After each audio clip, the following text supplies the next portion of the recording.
the frontiers of the Egyptian Empire to their furthest limits.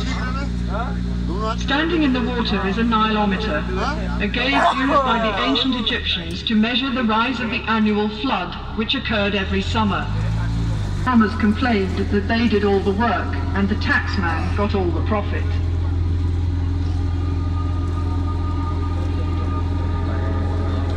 The new capital city in Middle Egypt. Akhenaten's beautiful wife, Queen Nefertiti, was a keen supporter of the cult of the atom. After Akhenaten's death, the Egyptians returned to the old form of the religion during the reign of his successor, Tutankhamun, northern Syria. The most famous of Ramesses II's monuments is the great temple at Abu Simbel in Nubia, south of Aswan. Eventually, he became a prophet who led his own people, the Hebrews, out of Egypt.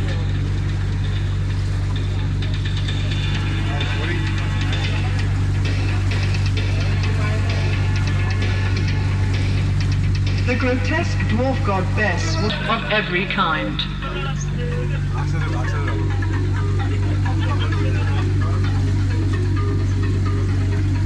A nobleman and his wife are enjoying the fresh air in their garden pavilion.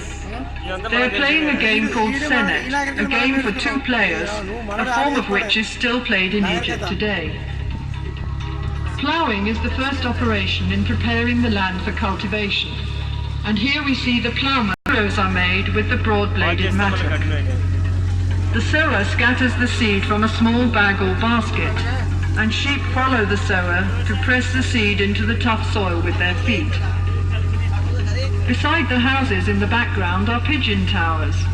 The Egyptians kept pigeons for food, and they were used for carrying messages, especially for the army, sometimes used in the Egyptian countryside. When the grain is harvested, the sheaves are carried to the threshing floor in a net bag hung on a long pole. When a thick layer of grain has been spread on the circular floor, oxen or cows are driven round to break up the ears of grain with their heavy feet. The next process is winnowing, and the grain is tossed up into the air so that the lighter chaff or husk will blow away on the wind. The grain is then taken to be stored in the silos. The scribe makes a careful record of all the grain which is being stored. This was important for taxation purposes, as honey was used for sweetening by the ancient Egyptians, as sugarcane was not grown in Egypt in those days. Beehives were made of pottery tubes piled up in rows, and in some parts of the country, beehives are still made this way today. The River Nile was the main highway of communication in pharaonic times, so boat building was an important industry. Wooden boats were pegged together with dowels and sewn together with ropes, as can be seen in the cross-section on the bank.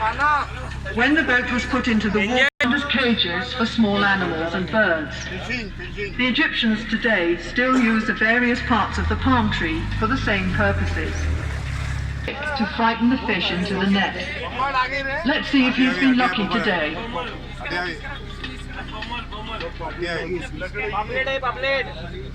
And chopped straw into a thick paste. This paste is put into a wooden mould, and the bricks are then simply left to dry in the sun. As there is little heavy rain in Egypt, these mud bricks can last for centuries.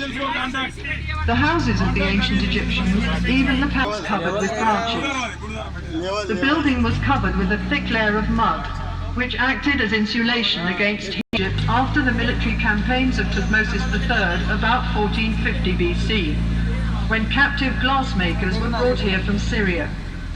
Glass was used for making beads, inlays, amulets and small vessels, which were formed around a core as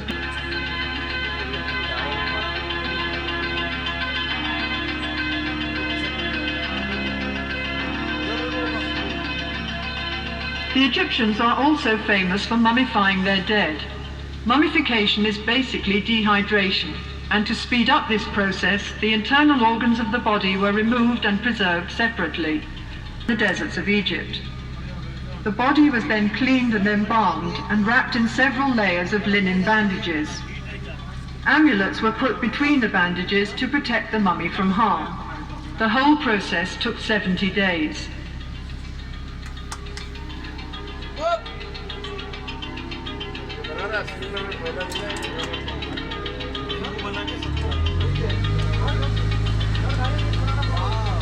Pottery making is one of the oldest crafts in Egypt, dating back to about 6000 BC. The clay is kneaded with water and mixed with ground potsherds or chopped straw, which helps the finished pot to dry evenly without cracking. The potter forms the pot with his fingers as he kicks the wheel round with his enlargements of the original drawings. The artist copies the outline onto the wall, working from the sketch made by the chief artist on a small slab of stone or a piece of papyrus. Then the sculptor carves the design in relief with his mallet and chisel.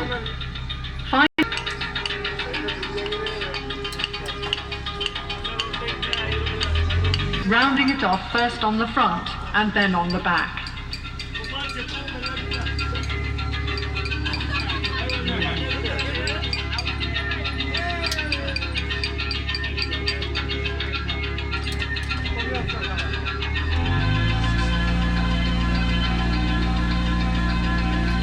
Vases were made from various kinds of stone, particularly alabaster, a soft stone which was worked into beautiful designs.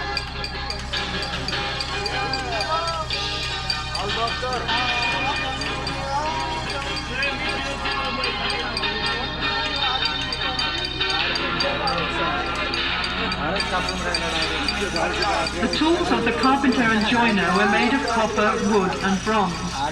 On the left, a man is sawing a log of wood. It was important to the pharaohs that the army was well equipped at all times. Weapons included bows and arrows, swords, battle axes and spears, as well as shields and throw sticks. The horse-drawn war chariot was introduced into Egypt by the Hyksos from Western Asia.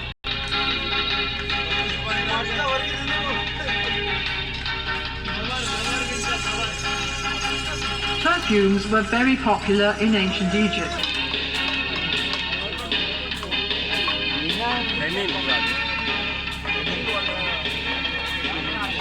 Linen made from the flax plant was used by the Egyptians for clothing and many other purposes. Bundles of flax. Another important industry was papyrus paper making, for which the government had the monopoly. The lowest part of the stem is the best part for paper, and the white pith is sliced into thin strips which are soaked in water. After repeated soaking, the now pliable strips are placed on a piece of cloth in 2 layers, one vertical and one horizontal. Put out in the hot sun, and the piece of paper is ready for use.